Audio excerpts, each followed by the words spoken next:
하겠습니다. 역대하 32장 우리 20절부터 우리 23절까지 다 같이 한 목소리로 합독하도록 하겠습니다. 자, 시작.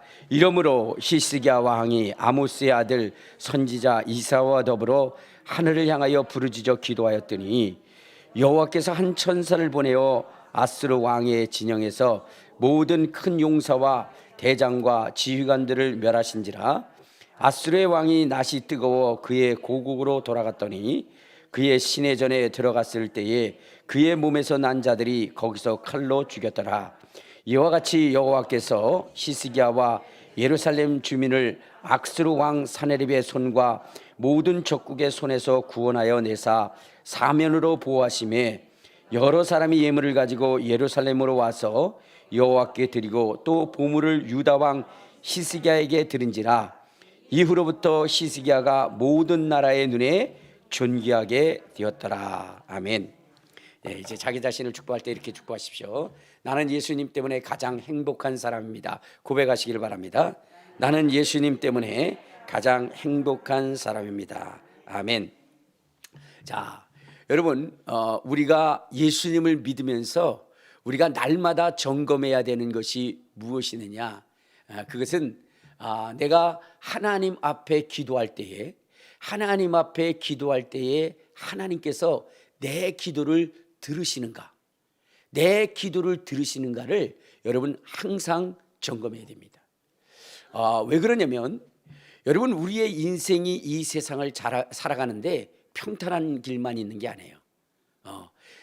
고요한 바다만 있는 것이 아니라 거친 태풍과 폭풍우 속에서 배가 침몰의 위기에 당할 만큼 그러한 위경의 사태가 벌어지기도 한다는 거예요. 그때에 그 위경과 고난에서 벗어날 수 있게 하는 것이 바로 우리의 기도라는 겁니다. 우리의 기도. 여러분, 이스라엘이 고난과 역경과 고통 속에 있을 때 그들이 그 고난과 역경 속에서 여러분 벗어나는 이유가 무엇이냐? 그들이 하나님 앞에 전심으로 부르짖음에 하나님께서 그들에게 역사하셔서 하나님이 그들을 안전한 곳으로 인도하셨다는 거예요. 그러니까 여러분, 우리는 예수를 믿으면서 늘 하나님과 거룩한 교통을 이루어야 되고 우리의 기도가 하나님 앞에 상달되어져야 돼요. 예수님께서 제자들과 거룩한 그러한 그 사역을 하시고 이제 승천하시기 전에 제자들에게 주님이 주신 것이 있어요. 그것이 뭐냐면 기도라는 것입니다. 예수님께서는 제자들에게 무엇을 주냐? 기도라는 것을 줬어요. 우리 한번 요한복음 14장에 보면 주님께서 이런 말씀을 하십니다. 자, 요한복음 14장 우리 13절을 한번 봐요. 13절. 자, 시작. 너희가 내 이름으로 무엇을 구하든지 내가 행하리니 이는 아버지로 하여금 아들로 말미암아 영광을 받으시게 하려 함이라. 내 이름으로 무엇이든지 내게 구하면 내가 시행하리라. 그러니까 주님께서 뭐라 그러냐면 이 제자들에게 무엇을 주었느냐? 주님의 이름을 주고 그 이름으로 기도하시라는 거예요. 이전에는 그 제자들이 구할 줄 몰랐어요. 우리 한번 요한복음 16장을 한번 봐요. 요한복음 16장 23절 24절에 보면 시작. 그날에는 너희가 아무것도 내게 묻지 아니하리라. 내가 진실로 너희에게 이르노니 너희가 무엇인지 아버지께 구하는 것을 내 이름으로 주시리라. 지금까지는 너희가 내 이름으로 아무것도 구하지 아니하였으나 구하라. 그리하면 받으리니 너희 기쁨이 충만하리라. 그러니까 무슨 얘기예요? 이전에는 주님의 이름으로 구하지 않았다는 거예요. 그러나 이제 주님이 하늘나라로 가실 때에 이제 제자들이 위경을 만나고 고난을 당할 때에 뭐 하라는 거예요? 기도하라는 거예요. 예수의 이름으로 기도하라는 겁니다. 그 기도의 능력이 지금 비록 주님과 함께 육신적으로는 거하지 아니할다 할지라도 그 기도가 하나님과 이 주의 제자들을 연결해서 제자들이 위경을 당하고 고난을 당할 때에 그 고난의 풀무불에서 건지게 하시고 그를 안전하게 이끌어 주신다는 거예요. 여러분, 기도가 살아있고 기도에 능력이 있어야 되는 것입니다. 이 기도는 마지막 시대를 당하는 우리에게도 굉장히 중요한데, 여러분, 이 세상에 있을 어마어마한 그 환난과 그 고난이 있을 때에 여러분, 그 역경과 고난을 이겨낼 수 있는 비결은 여러분이 가진 그 기도예요. 여러분이 가진 기도, 그 기도를 통해서 여러분 이 위경과 고난을 벗어날 수 있다는 거예요. 그래서 여러분, 우리가 신앙생활 할 때에 하나님이 항상 우리의 기도에 귀를 기울일 수 있도록 그렇게 하시는 것이 중요한 것입니다. 여러분, 히스기야라고 하는 왕이 있었어요.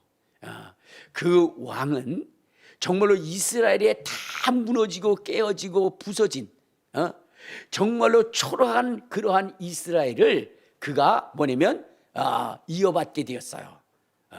아버지 아하스라고 하는 왕은 완전히 웬 못된 왕이에요. 악하도 그렇게 악한 왕이 없어요. 아주 극악한 왕이에요. 극악한 왕. 자, 그런데 이 누구냐면은 히스기야라고 하는 사람이 이러한 너덜너덜하게 되어진 아주 누더기와 같이 되어진 그 이스라엘을 지키고 이스라엘을 견고하게 만들 수 있었던 것은 무엇 때문이냐? 바로 히스기야의 눈물의 기도였다는 거예요. 그가 기도할 때 하나님은 항상 뭐라 그랬느냐? 그의 기도에 응답하셨다는 거예요. 우리 한번 성경을 한번 보도록 하겠습니다. 어디를 보시냐면요. 자, 열왕기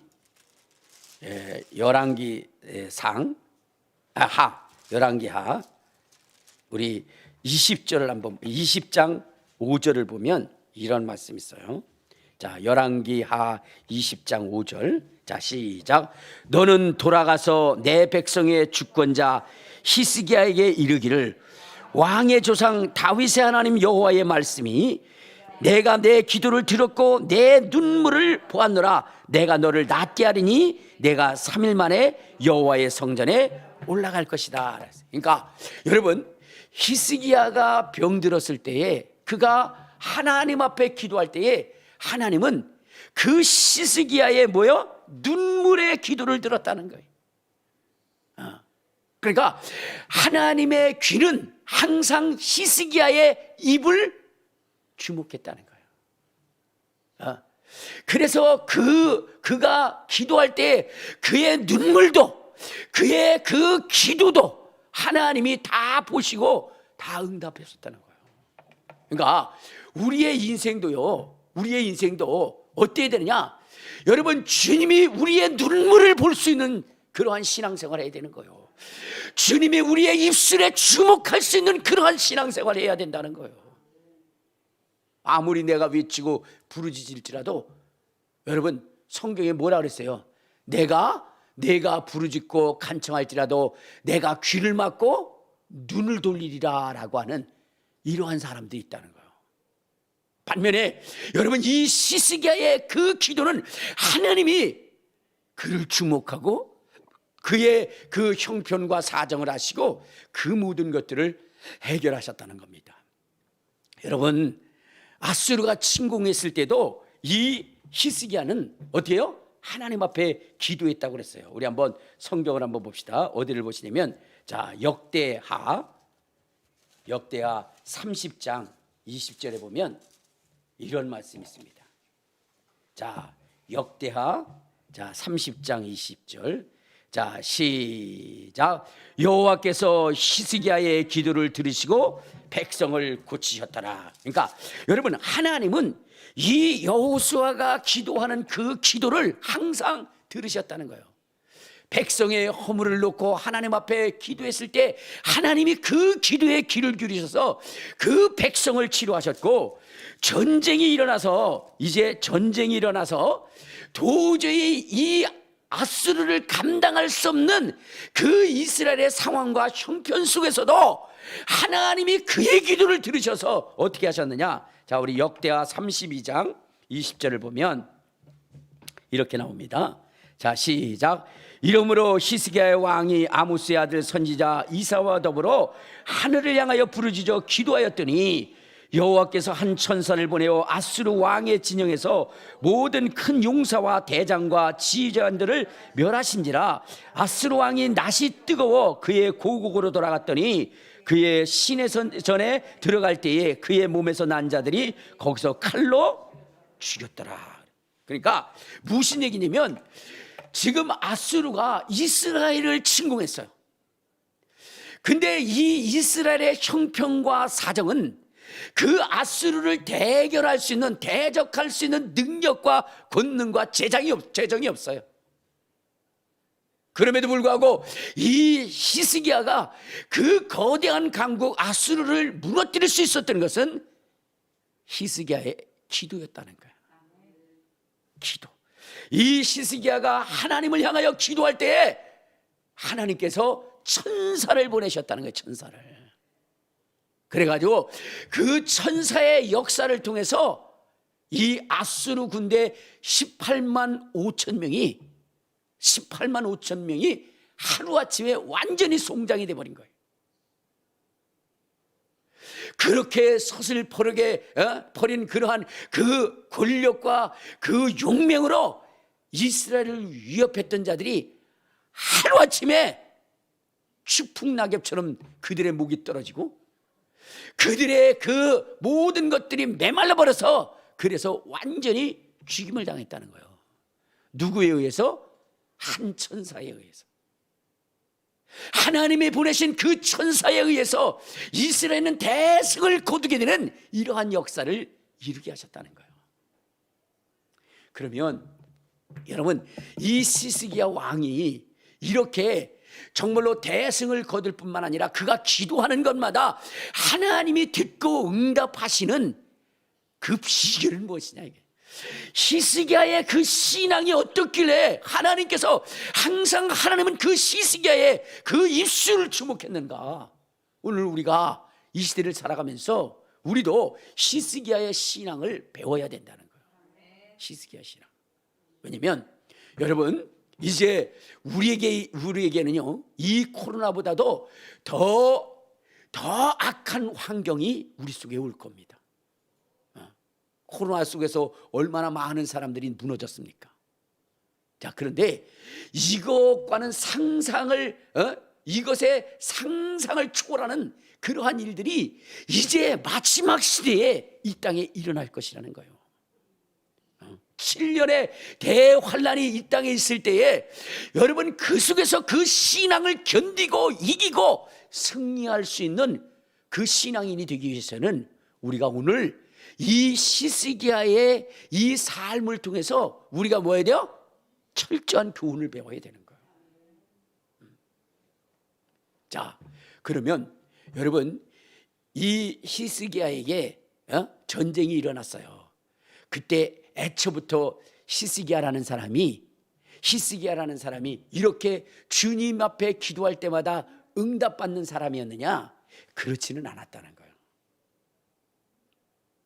여러분, 히스기야는 하나님의 말씀대로 굉장히 순종을 잘하며 살아가는 인생이었어요. 아버지는 악한 왕이라 그랬죠? 아버지는 악한 왕인데 어떻게 그 악한 왕, 아주 최고의 악한 왕 속에 그렇게 최고의 선한 왕이 태어났는지, 이게 뭐요? 미스테리요, 미스테리. 히스테리가 아니라 미스테리예요, 미스테리. 근데 알고 보면 이 히스기야의 그 신앙은 누구로부터 전수된 것이냐면 그 어머니의 그 신앙으로부터. 어머니의 조상이 제사장 가문의 그러한 어머니였어요. 그래서 남편은 개망나니 같고 아주 진짜 하나님의 원수된 자였으나, 그러나 내 아들만큼은 정말로 하나님의 사랑받는 자가 되게 해야 되겠다라고 해서 철저하게 하나님의 말씀으로 양육했던 거예요. 그러니까 여러분들, 여자들 어떻게 돼야 돼요? 여기 계신 엄마들, 여러분들이 신앙이 좋아야 되는 거예요. 남편이 아무리 악하다 할지라도 자손을 훌륭하게 키울 수 있는 것은 여러분의 신앙입니다. 알겠습니까? 그래서 여러분들이 그냥 원망하고 불평하지 마시고요. 정말로 철저하게 자기 자신을 자손들을 잘 양육할 수 있기를 바랍니다. 자, 그런데 여러분, 하나님이 이 시스기야에게도 뭐냐면 부족한 점이 있었어요. 그래서 그 이스라엘에게 무엇을 했냐면 환난을 당하게 했어요. 여러분, 이 시스기야라는 사람은 나름대로 철저하게 하나님의 말씀대로 살았어요. 알겠습니까? 그래서요, 어떤 일을 했냐면, 자, 우리 이 시스기야가 왕이 된 다음에, 자, 열왕기상 18장, 열왕기 하지, 제가 왜 상하고 하하고 제가 헷갈리는지 모르겠어요. 열왕기 하 18장 1절에 보면 이런 말씀이 있어요. 1절부터 3절까지, 5절까지 한번 봅시다. 자, 시작. 이스라엘의 왕 엘라의 아들 호세아 제3년에 유다 왕 아하스의 아들 시스기야 왕이 되니 그가 왕이 될 때의 나이가 25세라.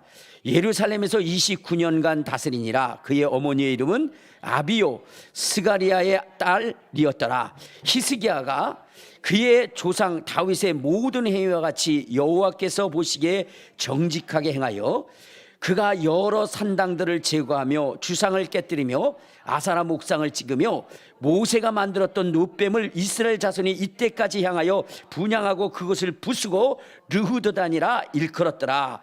히스기야가 이스라엘 하나님 여호와를 의지하는데 그의 전후 유다 여러 왕 중에 그러한 자가 없었더라 그랬어요. 자, 그러니까 여러분, 이 시스기야는 아버지와 달리 어떻게 됐어요? 이스라엘에 있는 모든 우상들을 다 제거했어요. 그리고 어떻게 됐어요? 철저하게 하나님을 섬겨요. 율법을 따라 그가 섬김에, 여러분, 그는 철저히 하나님의 율법을 따라 섬겼어요. 그래서 하나님이 어떻게 하셨느냐? 다시 여기 손을 끼고 어디를 보시냐면, 자, 역대하 32장에 보면, 31장에 보면 이런 말씀이 있어요. 31장 20절 21절. 자, 시작.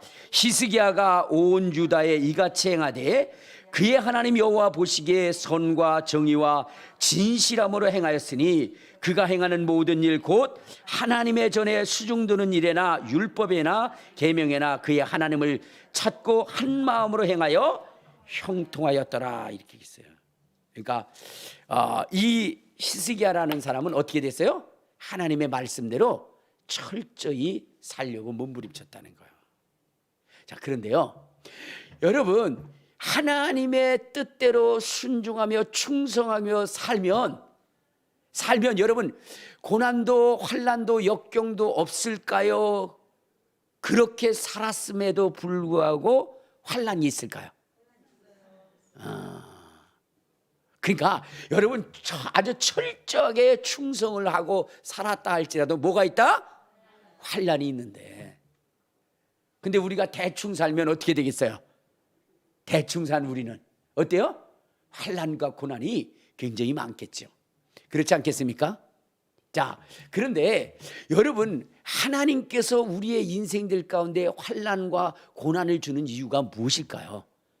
한번 저것들 골탕 먹여보겠다라는 마음일까요? 아니면 우리가 하나님의 백성으로 거듭나게 해서 정말로 하늘의 상속자가 되고 하나님의 복을 누리며 살기를 원했었을까요? 에? 대답하기가 귀찮으니까 두 번째요. 이렇게 여러분, 우리가요, 하나님은 이유 없이 환난을 주거나 이유 없이 고난을 주시는 않아요. 알겠습니까? 자, 하나님이 분명히 그 고난과 환난을 준 이유가 있는데, 여러분, 이 시스기야라고 하는 사람이 충성되이 하나님의 일을 해서 유월절도 지키게 하고 백성의 허물도 사해주고, 그리고 정말로 그런 모든 그러한 산당의 그러한 것들도 다 제거하고, 그리고 이스라엘로 하여금 하나님을 섬기게 했는데 너무 충성스러웠어요. 근데 이 충성스러운 이때에 성경이 뭐라고 얘기하느냐? 우리 한번 역대하 32장을 한번 봐요. 역대하 32장. 자, 여기 뭐 30 이제 뭐냐면은 30장부터 이 29장부터죠. 그때부터 쭉 해가지고 지금 여기 31장까지는 누구냐면 이 히스기야라고 하는 사람이 얼마나 하나님 앞에 충성된 일을 했는지를 보여주는 거예요. 자, 그런데 32장 1절에 보면 이런 말씀이 있어요. 32장 1절. 자, 시작. 이 모든 충성된 일을 한 후에 아스루 왕 사네립이 유다에 들어와서 견고한 성읍을 향하여 진을 치고 쳐서 점령하고자 한지라. 자, 여러분, 이 히스기야라고 하는 사람은 이렇게 충성스럽게 하나님 앞에 봉사했는데, 여러분 이렇게 되면 어떻게 되죠? 이스라엘은 형통하고 끝까지 잘 먹고 잘 썼더라. 히스기야가 왕이 된 이후에는 잘 먹고 잘 썼다 이래야 되는데, 이러한 이 충성된 일 후에 무슨 일이 일어났다고요?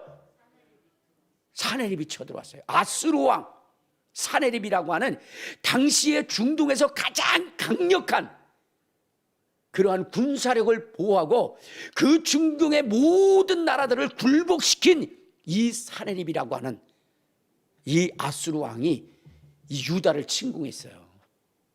근데 이 아수르는 어떻게 됐어요? 그 사네립의 윗대에 어떻게 됐습니까? 바로 이 사마리아, 즉 북이스라엘을 점령한 그런 나라고, 이제 사네립이 왕이 되어서 지금 누구를 침공하는 거예요? 유다를 지금 침공하고 있는 거예요.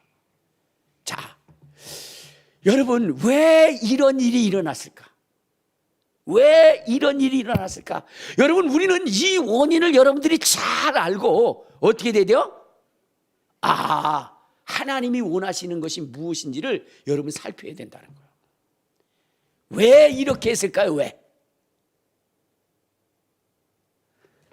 눈만 그렇게 말똥구리처럼 말똥말똥하고 계시지 마시고 한번 왜 그랬을까를 여러분들 생각해 보셨어요? 왜 그랬을까? 여러분 그걸 알아야 되잖아요. 왜 그럴까? 왜 그럴까? 여러분 빈대떡 신사가 어떻게 돼요? 그 음식점에서 두들겨 만들 때도 이유가 있어서 만든 거예요. 하물며 하나님 앞에 충성스럽게 일했던 이 나라에 고난이 온다는 것은 분명한 이유가 있는 거예요. 무슨 이유였을까요? 그것은 다른 것이 아니라, 여러분 잘 들으세요. 여러분 이 히스기야라고 하는 사람은, 히스기야라는 사람은 이제 아버지와 달리 열심히 하나님 앞에 충성을 다했어요. 하나님 앞에 열심히 충성을 다하면 그의 신앙 속에는 무엇이냐면 하나님이 지켜줄 것이라고 그렇게 생각을 하고 주님 앞에 열심히 일을 했는데, 그런데 여러분 이 아수르라고 하는 나라가 요게 사네립이 침공한 게 첫 번째가 아니고 두 번째 침공한 거예요.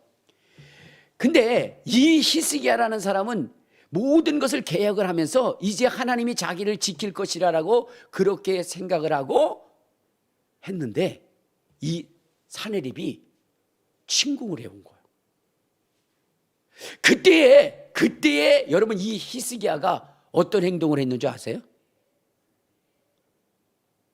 너무나 그 사네립이 두려워가지고 그래가지고 사람을 보내요. 라기스에 있는 사네립에게 이 아수르 왕에게 뭐냐면 사람을 보냅니다. 그러면서 뭐냐면 내가 잘못했다. 자기가 하나님 앞에 그렇게 신앙생활을 하겠다라고 결심하고 아수르의 왕과 신을 섬기지 않겠다라고 작심하고 그렇게 했는데, 그러면 하나님이 지켜줄 줄 알았는데 아수르가 열받아가지고 침공을 한 거예요. 그리고 나니까 여러분 이 히스기야의 신앙이 어떻게 됐어요? 도로아물 타불이 된 거예요. 다 무너져 버린 거예요. 그래가지고 사람을 빨리 보내가지고 뭐라 그러냐면 내가 당신에게 잘못했습니다. 그러니까 당신이 요구하는 모든 것을 내가 들어주겠습니다 라고 이렇게 얘기를 해버린 거예요. 그때 이 아수르 왕이 뭐라고 얘기하죠? 그래, 너 잘못한 거 이제 알겠어? 우리의 신과 이 아수르의 왕을 멸시한 배반한 그 일이 얼마나 큰 죄인지 이제 알겠어? 그리고 나서는 이렇게 얘기합니다. 그러면 네가 사죄하고 내게 복종하는 뜻으로 은 300세겔과 300달란트와 그리고 금 30달란트를 가져와라 그렇게 얘기했어요.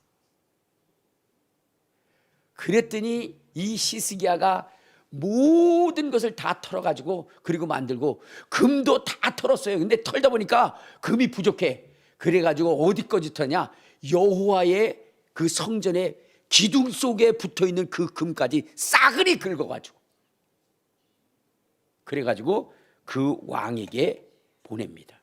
자, 우리 한번 성경을 볼까요? 어디를 보시냐면 열왕기하 18장에 보면 그 말씀이 나오고 있습니다. 자, 열왕기하 18장 우리 13절에 보면 이런 말씀이 있어요. 열왕기하 18장 13절 시작. 히스기야 왕 제14년에 아수르의 왕 사네립이 올라와서 유다 모든 견고한 성읍들을 쳐서 점령하며 유다의 왕 히스기야가 라기스로 사람을 보내어 아수르 왕에게 이르되 내가 범죄하였나이다. 나를 떠나가소서. 왕이 내게 지으시는 것을 내가 당하리라 하였더니 아수르 왕이 곧 은 300달란트와 금 30달란트를 정하여 유다 왕 히스기야에게 내게 한지라. 히스기야가 이에 여호와의 성전과 왕궁 곳간에 있는 은을 다 주었고 또 그때 유다 왕 히스기야가 여호와의 성전 문의 금과 자기가 모은 기둥에 입힌 금을 벗겨 모두 아수르 왕에게 주었더라 그랬어요. 그러니까 자기는 주님 앞에 신앙생활을 잘하면 하나님이 지켜줄 수 있을 거라고 생각했는데 그렇지 못하니까 이 사람이 자기의 가졌던 신앙을 뭐요? 한순간에 그냥 버려버린 거야. 아, 그거 꽝이야 이렇게. 여러분들도 그럴 때가 있죠. 그저 뭐 신앙생활 잘하면서 하나님이 복 주신다는데 그렇게 열심히 살았는데 어느 날 고난이 와. 그러면 뭐라 그래요? 하나님은 있긴 뭐 개뿔이 있어. 하나님이 돕긴 뭘 도와. 한순간에 뭐냐면 그 신앙이 무너져 버려. 그리고 인간적인 생각을 가지고 타협하기 시작합니다. 여러분, 이 코로나 때에도 바로 그런 사람들이 얼마나 많았는가 하는 것들을 우리에게 보여주고 있잖아요. 그런데 마지막 시대의 7년의 대환란 때는 이거보다 더 큰 이러한 일들이 넘쳐난다는 사실을 여러분 아셔야 돼요. 자, 그래서 뭐라고 그랬어요? 이 히스기야 왕이 그 아수르 왕의 그 소원을 들어줌으로 인해서 그가 물러갔어요. 근데 그것으로 끝났을까요? 아니요. 여러분, 우리나라 속담에 그런 속담 있죠. 언 발등에 오줌 넣기라는 그런 속담이 있어요. 그러니까 발이 얼어서 너무나 추우니까 그 추위를 이기기 위해서 거기다 뭐요? 소변을 보는 거예요. 그러면 잠시 잠깐은 따뜻하겠죠. 그렇죠? 그런데 그것으로 인해서 더 큰 고통을 당하는 거 여러분 아시잖아요. 가끔 가다가 제가 겨울이 되면 운전을 할 때가 그럴 때가 많아요. 운전을 할 때 어떻게 돼요? 이제 나와보면 눈이 막 그냥 차 위에 덮이잖아요. 그 긁어냈는데 그런데 그거를 없애기 위해서 뭐죠? 와이퍼에 그 물을 작동을 합니다. 그럼 그 물이 올라가서 저거를 지우죠. 그렇죠? 와이퍼가 움직이면서. 근데 조금 있으면 어떻게 돼요? 오히려 그게 얼어가지고 전보다 더 안 보여. 그런 현상처럼 오늘 이 히스기야라고 하는 사람이 바로 그랬던 거예요. 아수르 왕을 달랬는데 그런데 아수르 왕이 다시 제2차 침입을 하게 됩니다. 왜 침입을 했을까요? 아수르 왕이 1차 침입 때 뭐요? 아주 재미를 봤거든요. 그러니까 저렇게 은금이 풍성한 전하를 지배하면 어떻게 돼요? 자기가 더 부자로 살겠다라는 그러한 빌미를 준 거예요. 여러분, 지금 이 코로나 사태 때문에 어떻게 됐어요? 지금 기독교인들이 행동한, 기독교 지도자들이 행동한 것이 이제 앞으로 정권을 잡은 자들에 의해서 기독교가 수없이 짓밟을 수 있는 뭘 줬어요? 빌미를 준 거예요. 여러분, 이때 우리 기독교인들이 강력하게 저항을 해서 그래서 저들이 기독교를 건드리지 못할 수도 이때 해야 되는데, 처음에는 기독교를 건드릴 때 두려운 마음도 있어서, 근데 짓밟아 보니까 아무것도 아니야. 이제는 여러분, 조금만 무슨 일이 있으면 가장 먼저 뭐 할 거예요? 기독교를 짓밟으려고 할 거예요. 오늘 여러분, 이 히스기야가 이 사내립으로 하여금 다시금 이스라엘을 침공할 수 있는 빌미를 줘버린 거예요. 그래서 어떻게 됐죠? 다시 제2차 침공을 합니다. 이때 히스기야는 이러면 안 되는구나, 이것이 해결책이 아니구나, 그렇게 생각하고 다시 하나님 앞에 돌아. 그리고 나서는 그는 아주 하나님이 원하시고 하나님이 기뻐하실 그러한 기도를 드립니다. 그 기도가 무엇이냐? 자, 우리 한번 성경을 한번 봅시다. 자, 이사야서 37장에 보면 이런 기도를 해요. 자, 히스기야가 뭐라고 기도하냐? 자, 37장 14절. 자, 시작. 히스기야가 그의 사자들의 손에서 글을 받아 보고 여호와의 전에 올라가서 그 글을 여호와 앞에 펴놓고 여호와께 기도하여 이르시되, 그룹 사이에 계신 이스라엘 하나님, 만군의 여호와 주는 천하 만국의 유일하신 하나님이시라. 주께서 천지를 만드신나이다. 여호와여, 귀를 기울여 들으소서. 여호와여, 눈을 뜨고 보시옵소서. 사내립이 사람을 보내어 살아계시는 하나님을 회방한 이 모든 일을 들으시옵소서. 여호와여, 아수르 왕들이 과연 열국과 그들의 땅을 황폐하였고 그들의 신들을 불에 던졌사오나 그들은 신이 아니라 사람의 손으로 만들 것일 뿐이요 나무와 돌이므로 그러므로 멸망을 당하였나이다. 우리 하나님 여호와, 이제 우리를 그들의 손에서 구원하사 천하 만국이 주만이 여호와인 줄을 알게 하옵소서라고 있어요. 그러니까 이전에 정말로 그 아수르의 신이 두렵고 무서웠어요. 그러면서 아수르의 신보다 더 큰 자가 어디 있느냐? 하맛과 뭐 여러 그러한 나라들의 그 신들을 내가 짓밟았지 않느냐? 그러니까 너희의 여호와라고 하는 자도 내가 짓밟아 버리겠다. 그러므로 히스기야야, 너는 그 하나님을 의지하지 말고 백성들도 그 신을 의지하지 말라. 내가 너희들에게 정말로 변을 먹으며 고통스럽게 할 거다. 그러니까 그 유다 예루살렘을 감싸가지고 포위를 해가지고 그들이 먹을 것이 없어 자기의 변을 먹고 그렇게 만들어 그들을 죽여버리겠다라고 이렇게 이야기를 하는 거예요. 그때 히스기야가 어떻게 기도했어요? 주여, 상천하지 유일하신 이는 하나님이십니다. 참신은 하나님밖에 없습니다. 저 사내립이 무너뜨린 그 신들은 다 사람의 수공불이라 그러기 때문에 넘어질 수밖에 없지만, 그러나 하나님은 그렇지 않습니다. 하나님은 우주와 만물을 지으신 하나님이십니다. 창조주이십니다. 유일하신 주님이십니다. 그러면서 이스라엘을 향한 하나님의 요구사항을 그가 고백하게 되는 거예요.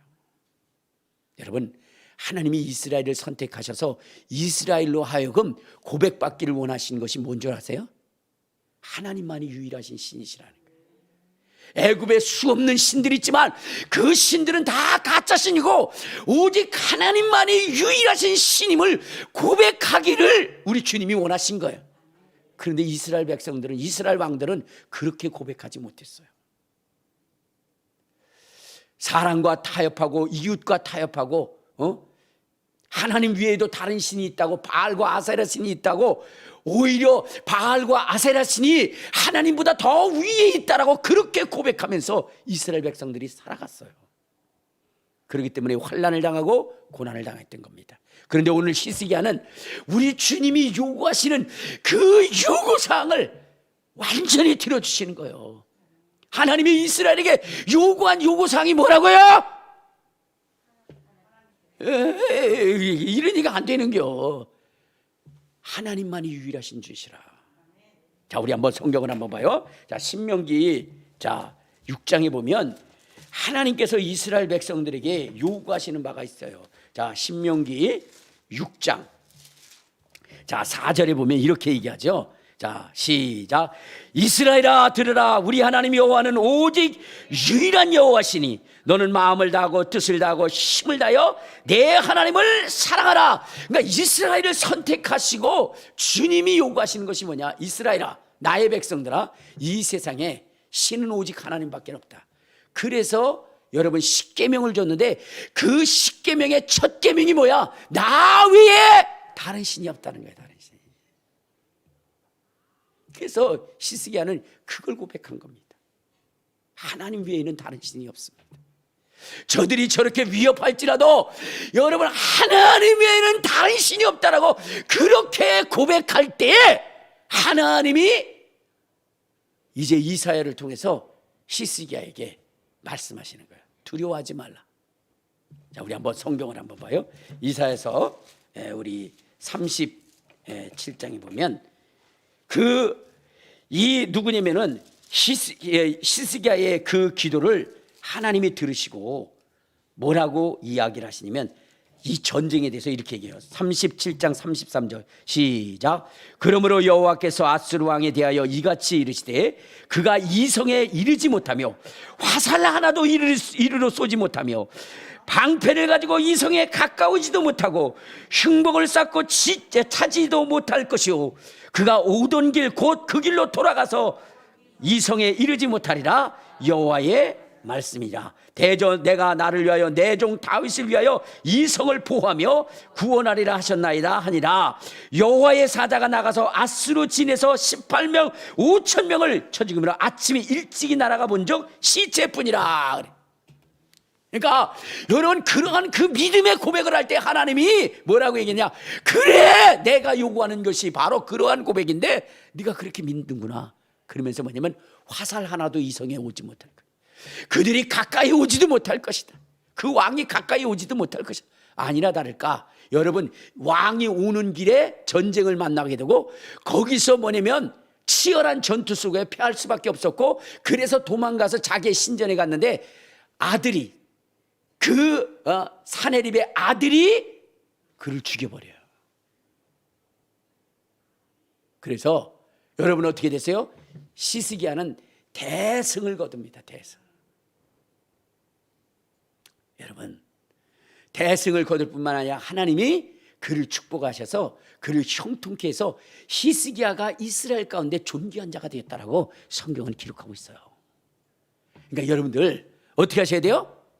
지금 이 시대 속에 하나님이 우리에게 요구하시는 바가 무엇인지를 분명히 알고 고백할 수 있는 인생이 되려 앞으로 다가올 이 7년의 환난 속에서 우리의 신앙이 지켜지기 위해서 우리가 가져야 할 신앙의 그 모습은 무엇이어야 되느냐? 그건 다른 거 아니에요. 이스라엘에게는 뭐요? 유일하신 하나님을 고백하게 하는 것이고 우리에게는 유일한 구원자 예수 그리스도밖에 없다는 것을 고백합니다. 내가 곧 길이요 진리요 생명이니 나로 말미암자 그는 아버지께로 올 자가 없느니라. 다른 이로서는 구원함을 얻을 이름을 준 적이 없나니 예수 그리스도만이 유일한 구원자이시라는 것을 여러분들이 철저히 고백하고 그 어떤 것보다 어떤 것에 타협하지 않는 인생이 돼야 되는 거예요. 그런데 오늘날 여러분 예수를 믿는 사람들이 또 종교 지도자라고 하는 사람들이 뭐라고 얘기합니까? 다른 데도 다른 이름으로도 구원받을 수 있다. WCC나 NCCK 그리고 또한 천주교나 이런 데 보면은 다른 부분으로도 구원을 받을 수 있다라고 그렇게 고백시키는 사람들이 얼마나 많이 있습니까? 여러분 철저하게 하나님의 말씀대로 산다 하는 그 히스기야에게도 어떻게 돼요? 환난이 있었는데 하나님의 뜻대로 살려고 하지 않는 인생들에게 얼마나 무서운 형벌이 있겠습니까? 그래서 우리가 이 마지막 시대를 위해서 우리는 어떻게 해요? 하나님은 유일하신 분이시고 유일한 신이시고 예수 그리스도만이 유일한 구원자라고 여러분 고백해야 되는 거예요. 바울이라고 하는 사람이 이렇게 고백을 합니다. 어디를 보시냐면요, 자 우리 디모데 후서 4장을 한번 봐요. 디모데후서 4장에 보면 이러한 말씀이 있습니다. 자, 4장 1절을 한번 봐요. 1절 시작. 하나님 앞과 살아있는 자와 죽은 자를 심판하실 그리스도 예수 앞에서 그가 나타나실 것과 그의 나라를 두고 엄히 명하노니 라고 있어요. 그러니까 여러분, 하나님만이 심판하시는 분이시고 예수님만이 구원자이심을 엄히 명한다고 그랬어요. 여러분, 우리가 이것을 우리의 신앙의 고백으로 삼아야 되는 거예요. 그리할 때에 지금 이 코로나 속에서도 여러분들이 해를 받지 않냐고, 앞으로 다가올 일에도 뭐요? 고난을 당하지 않는 거예요. 여러분, 히스기야가 왜 제2차 침공을 당했느냐? 1차 때 뭐 어떻게 했다? 1차 때 그가 잘못 판단을 한 거예요. 자기 신앙을 다 무너뜨린 거예요. 끝까지 그 신앙을 지켜야 돼요. 여러분, 조영기 목사님이 이제 전도사 시절에 최자실 전도사님과 함께 이렇게 막 천막 그러한 교회를 운영하고 있을 때요. 한 60명인가요? 60명인가 100명인가 이렇게 모였을 때에 갑자기 어떤 분이 아주 뭐냐면은 인격자라고 생각할 만큼 그렇게 훌륭한 분이 찾아오신 거예요. 찾아오셔가지고 얘기하는데, 어떻게 오셨냐 그랬더니, 여러분, 그 천막교회는 전부 다 병들고 고통당하고 그런 사람들만 모이고 막 진짜 쓰레기 같은 그러한 그 교회에 말끔히 차려입은 그러한 분이 하나가 찾아온 거예요. 그래서 어떻게 찾아왔냐 그랬더니, 자기는 인천인가 어디에 사는 사람인데 장로교를 다니는 그러한 집사라는 거예요. 그런데 자기 아내가 이제 폐병으로 이제 다 죽게 된 거예요. 근데 그 아내가 간절히 소원하는 것이 뭐냐면, 그때 전도사님 때예요. 조영기 목사님이 조영기 전도사님한테 기도받고 죽었으면 좋겠다. 내가 이대로 가면 나는 지옥 갈 수밖에 없는데 그분한테 기도받고 나면 천국 갈 수 있을 것 같다. 그러니까 그분이 와서 기도해달라고 그렇게 얘기를 한 거예요. 그러니까 이분이 거기를 찾아온 거예요. 그래서 그 사정 얘기를 하면서, 자기는 고등학교 음악 선생님인데, 근데 아내가 정말로 자기를 만나서 딸 둘 낳고 아들 하나 낳고 이제 오손도손 살아가면서 행복하려 할 때 40도 못 된 이 똘망똘망한 애들 놓고 40도 못 되어 가는 아내가 너무 불쌍해서 아내의 그 소원을 들어주기 위해서 온 것이라고 얘기를 한 거예요. 그러니까 외면할 수 없잖아요. 그래서 병원에 간 거예요. 가보니까 중환자실에 모든 막 산소호흡기를 끼고 다 침을 이런 닝게르를 꽂고 있고, 그런 상태에서 헐떡헐떡하면서 떠나기만을 기다려요. 그때에 조영기 목사님이 기도를 해줬어요. 막 강력하게 기도하면서 주야 하면서 막 사랑하는 하나님 아버지 그러면서 막 기도를 하면서 주야 막 사탄의 sem이 먹기만 받겠다라 주시옵소서 하면서 살려달라고 막 기도를 한 거예요. 그러고 기도를 딱 마치고 하는데, 이분이 뭐냐면은 이 자기한테 씌워졌던 걸 다 빼버리고 나 이제 집에 가고 싶다고 그러는 거예요. 근데 의사가 와가지고 이게 무슨 짓이냐고 그러면서 왜 당신네들 들어와서 여기서 이렇게 하고 있고 이러냐 그러면서 막 뭐라 그런 거예요. 근데 그분은 자꾸만 집에만 가고 싶다는 거예요. 그래서 그 환자분 남편인 그분한테 가서 얘기를 했더니, 그분이 아이고 저 사람 저렇게 하는데 집에 가서 죽도록 하자고, 그리고 나서 퇴원수석을 밟았어요. 그 집을 가는데 이 남편도 딱 그래야 해. 이제 막 그냥 그 폐병 환자잖아. 뼈다구밖에 안 남았는데.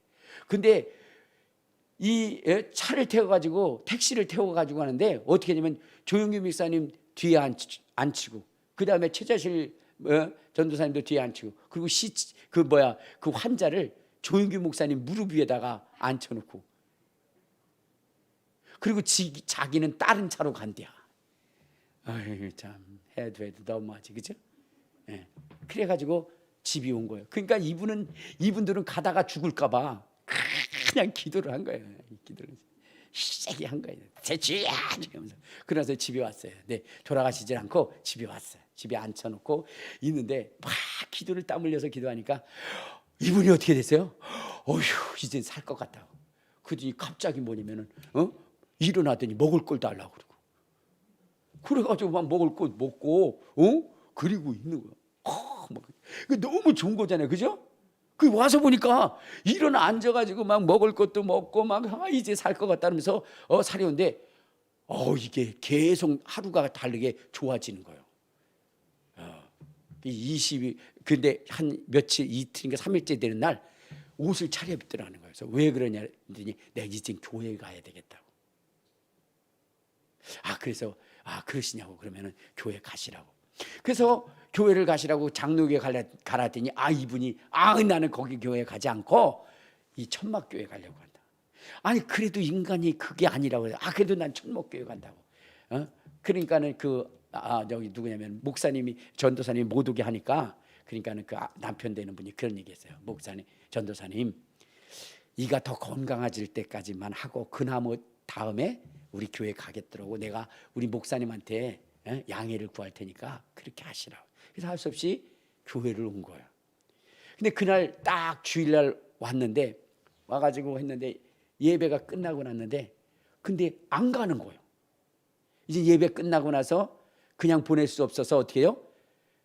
막 없는 그러한 저걸 다 긁어가지고 그래서 밥을 해서 먹였는데 그걸 맛있게 먹더니 어떻게 돼요? 갈 줄 알았는데 저녁 예배도 드리고 가겠다는. 그래서 참, 그러면 기뻐야 되는데 조영기 목사님은 마음이 불안한 거예요. 빨리 집에 보내고 싶은. 그런데 조금 있다가 저 저녁 예배 드린다 그래서 그럼 저녁 예배 드려. 그리고 온 식구가 그때 저녁 예배를 드린 거예요. 저녁 예배 드리고 났는데 또 드실 게 없잖아요. 그래서 또 빚을 내서 가지고 그래가지고 또 먹인 거예요. 그리고 났더니 이제는 집에 가라 했더니 또 안 간대. 밤을 철야를 하겠대. 그러니까는 어떻게 됐어요?